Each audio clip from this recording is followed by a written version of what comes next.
Hello, I'm Ben Sanderson. I'm an artist based at Cast in Helston, and today we're going to do a flower painting workshop with drawing gum. So for the workshop we'll need some card, some drawing gum, Indian ink, a variety of paintbrushes.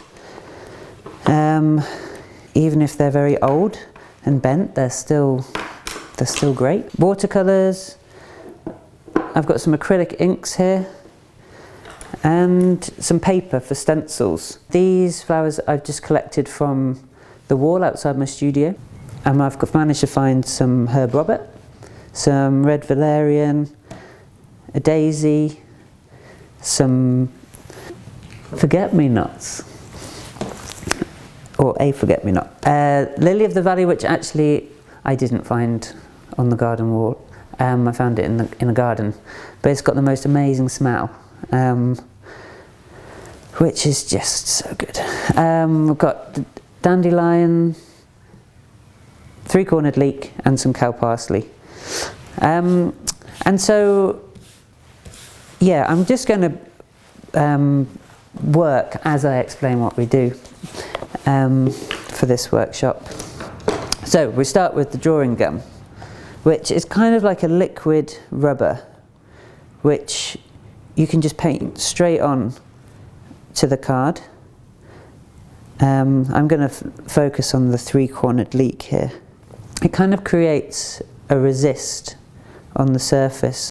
I mean, when I'm painting flowers, I often think about what they feel like or smell like, or maybe a memory of, I don't know, making a three-cornered leek pesto once. And I also, yeah, I would say have a messy space to work in so that you can just not feel too worried about where the paint's going. So when I'm in the studio, it's always flying. Things are flying everywhere and quite uncontrollably. But I feel like that is just my way of channeling the world at the moment. But yeah, so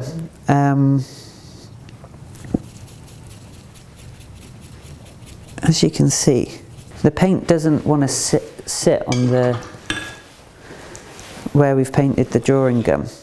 And now you can kind of keep going into this with like different layers. But before we go there, I've got this one here which I've prepared. So you leave the paint to dry, and then just using your finger, you just rub off the gum. And as you can see, you get this negative, kind of like printerly effect. I use a lot of printmaking when I'm working as well, and I quite like the drawing gum for that reason. It kind of, yeah, it feels like it has, you have to kind of thinking that same reverse thing, which, yeah, it's challenging, but also you kind of, yeah, surprise yourself sometimes. So yeah, I was actually looking at the three-cornered leek earlier, and I saw it's got this amazing green lines running through it with yellow in the middle. So with acrylics I tend to water them down so they're not too thick. But I'm just going to add some yellow in them. And then using watercolours and a thinner brush, I'm going to try and pick up that green. It's a very zingy kind of green.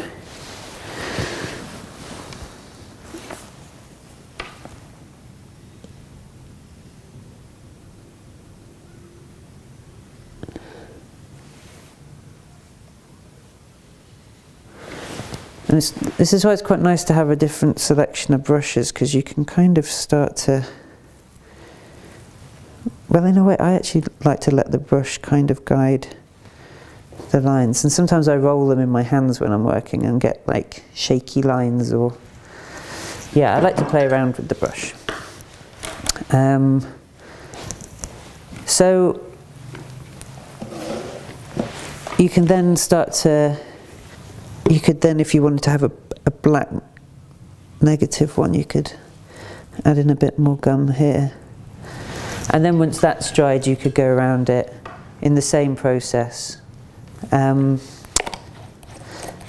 and yeah, start to get more negatives within negatives, and then you can kind of start to build up layers. And so now I'm going to show you some examples that I've been playing around with this morning.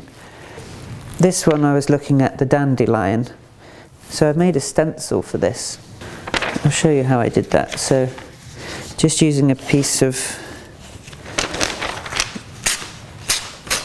A5 paper, I just folded it in half, and then I just ripped out a semicircle here.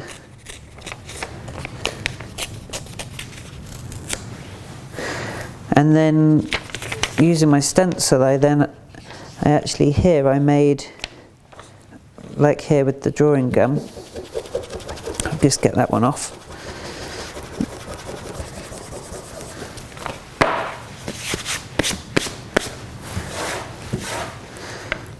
So I made a negative space here with the gum, and then with this one I just thought it might be interesting just to keep layering stencils on top of each other. So I'm going to use a bigger brush. I'm going to use some yellow for this one again actually. And with the stencils it's quite good to use the paint a bit thicker. And if you bring the paint into the middle of the shape and start on the paper here on the outside and then come in like that. And this just keeps the paint from going underneath the paper.